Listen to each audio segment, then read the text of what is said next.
Okay, so hi guys and welcome back. Today we have this new Eachine video transmitter here on our bench. That's the Eachine TX600 mini 5.8 GHz 600 milliwatts video transmitter with 40 channels, as you can see, and an input voltage of 7 to 26 volts. What we will do today is we will take a close look at this video transmitter. We will measure its size, we will measure its weight, we will measure its working temperature, and of course in the end we will measure its RF output power. So let's start by taking a close look at this little guy here. So you already saw that, so that's your usual video transmitter, as you can see here with the SMA board. And this is the back side of it, so we can get some nice close-up here. And while this is your usual push button control here with this little LED display which shows you the channel and the band. And these are the components. Two things which are interesting here is, for one, of course it has your usual connector here in the back, which we will take a look at in just a minute. But it also has some pin connectors here. So 5 volts RSSV, receiver, transmitter and ground. This is interesting. This is one interesting point. And the other interesting thing is here. You can see this little bridge here, and we know this all too well from the Hobby King transmitters which we reviewed lately. For the Hobby King transmitter, if you cut this bridge, the transmitting power would actually increase. I have no idea, and I could also not find anything by googling what this bridge does for this video transmitter.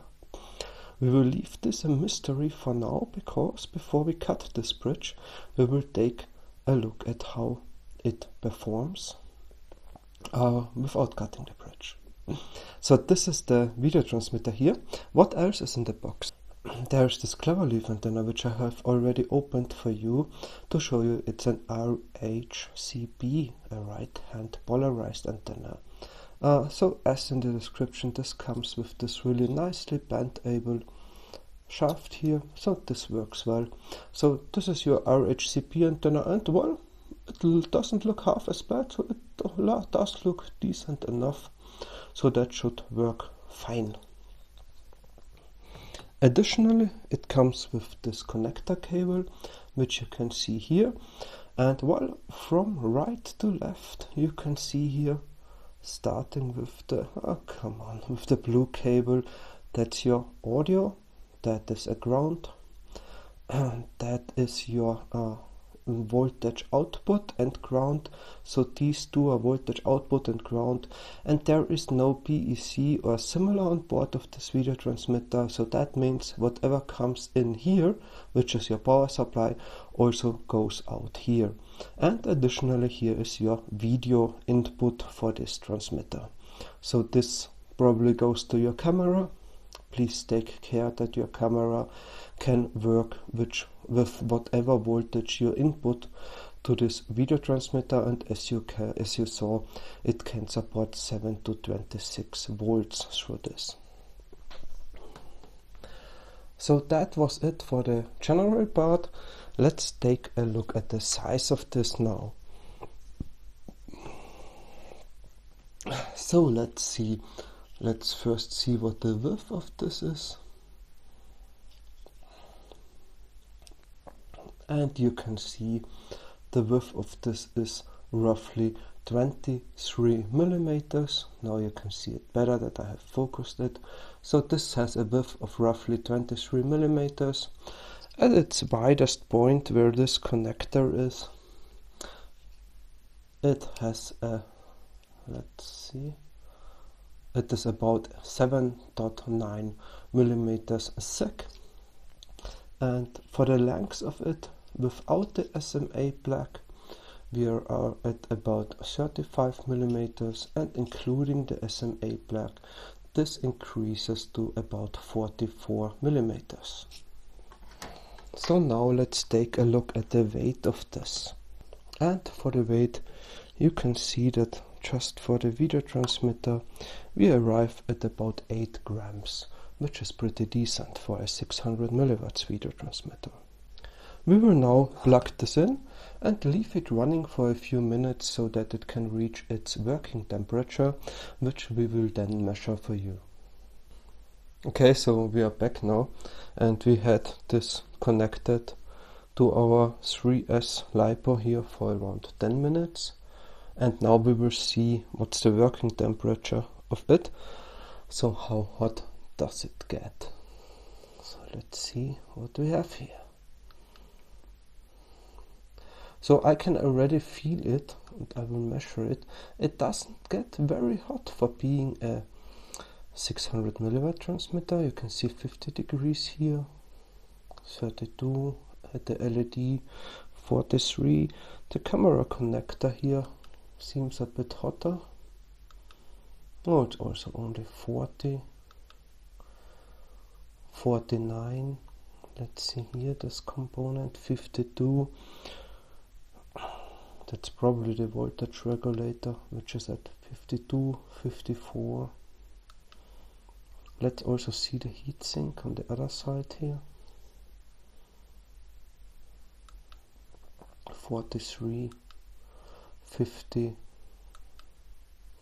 54.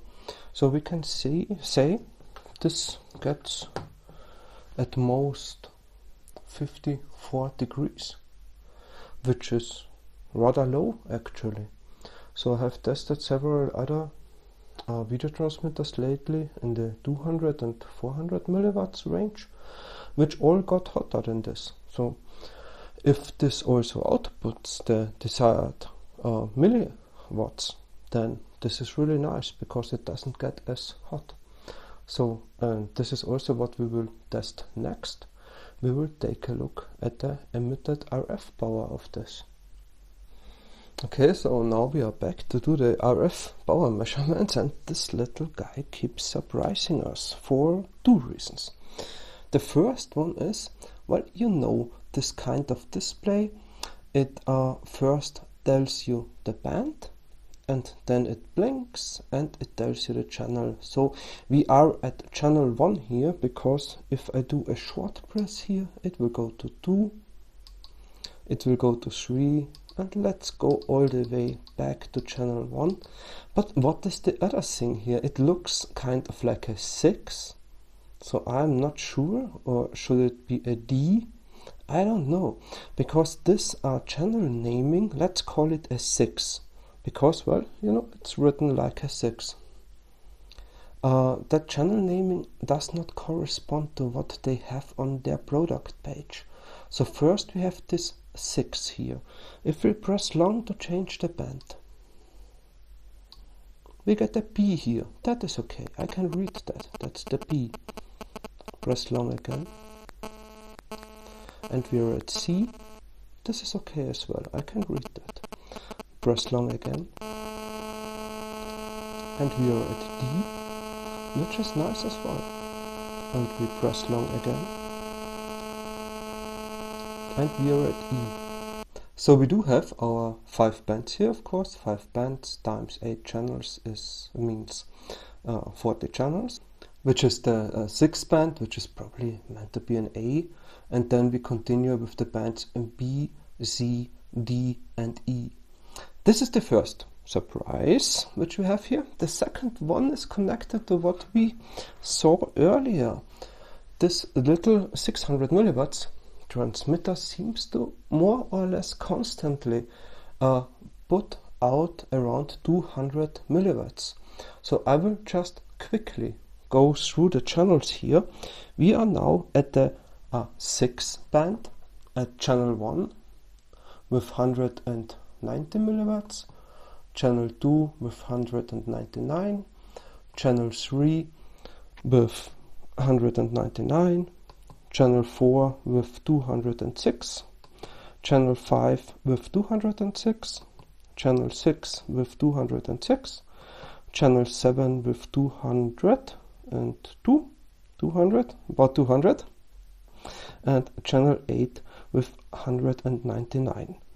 We will switch to band B now. For band B, channel 1 has 199, channel 2 has 206, channel 3 has 206, channel 4 has 206, channel 5 has 206, channel 6 has 199, channel 7 has 199, channel 8 also has about, well, a bit less, 187.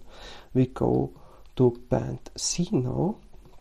Channel 1 of band C has 199, channel 2 has 200, channel 3 206, channel 4 206, channel 5 180, so it's dropping, channel 6 169, channel 7 153, channel 8 138, so it drops quite a bit here. Let's go to the band D. Channel 1 of the band D has 199, channel 2 204, channel 3 206, channel 4 206, channel 5 206, channel 6 199, channel 7 193, and channel 8 again dropping a bit to 180. And we go to the next band, which is the band E. Channel 1 of band E has 206, channel 2 has 199, channel 3 has 204, channel 4 has 206, channel 5 has 206, channel 6 has 199, channel 7 has 180, channel 8 has, well, it's dropping again here for the last channel of band E. So the channel 8 of band E has 158 milliwatts. And with that, we are back to our mysterious band 6. So as you can see, this seems to be similar to one of the Hobby King video transmitters which we reviewed earlier, which also had this bridge here. Let me focus this. Which also had this bridge here, which limited its power. So yeah, of course, we are feeling lucky now. So I will just cut this bridge and see what happens. So I have cut the bridge now, and as you can already see, indeed, it is acting as a limiter, which is described nowhere, but well, we figured it out, I guess.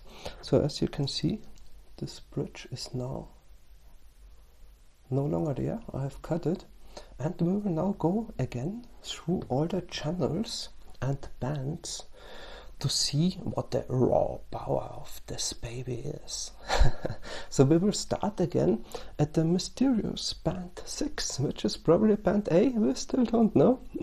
Channel 1 of this band 6 has 475, channel 2 493, channel 3 512, channel 4 512, channel 5 512, channel 6 512, channel 7 is at 512 again, and the channel 8 is also at 512 milliwatts.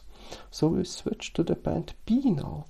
Channel 1 of band B is again at 512, so this seems to be an upper limit. Channel 2 of band B 512, channel 3 of band B 512, channel 4 also 512, channel 5 the same, channel 6, we are going down, so channel 6 of band B is no longer at 512 but 494, channel 7 493, and channel 8 is at 475. We are going to the next band now, which is the band C, and we are again up at the limit of 512. This seems to be some limiter, some limit. Channel 2 also 512, channel 3 the same, channel 4 goes up a bit, so it doesn't have this limit. Channel 4 of band C has 532, channel 5 441, so it dropped quite a bit here, as it also did when we did this measurements with the bridge still intact. So channel 5 of band C 442, channel 6 of band C 410, channel 7 of band C is down to 380, and channel 8 of band C is down to 340, so it dropped quite a bit there. So let's go to the band D. For channel 1 of the band D, we are at 493, channel 2 512 again there, channel 3 493, channel 4 400, fluctuating a bit around 500, channel 5 493, channel 6 493, channel 7 475, and channel 8 at 441. So let's go to the last band, which is the band E. Channel 1 of band E has 512, channel 2 500 and, well, around 500, channel 3 has 493, channel 4 is at 512, channel 5 is at 493, channel 6 is at 475, channel 7 is at 441, and channel 8 of band E is down to 390. So now that we have cut the bridge and tested all the RF power, you can see that yes, this bridge is acting as a limiter. With the bridge you get around 200, sometimes less. Without the bridge you get around 550, sometimes less. It doesn't quite reach the promised 600 milliwatts, but this is very usual, so this is not a big surprise here.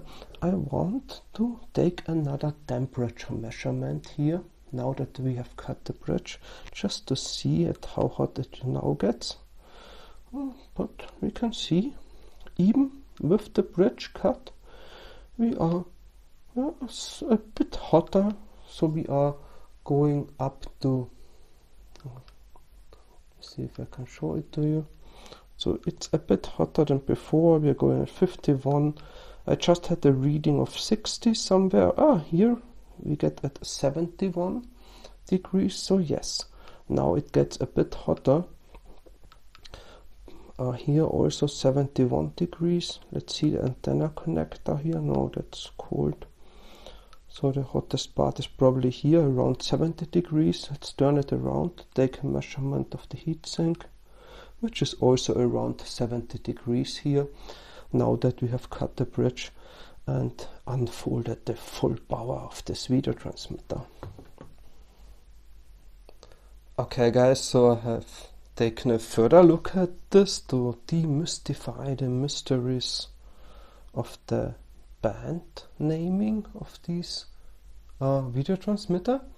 I have some good news and some news which are still a bit of a mystery.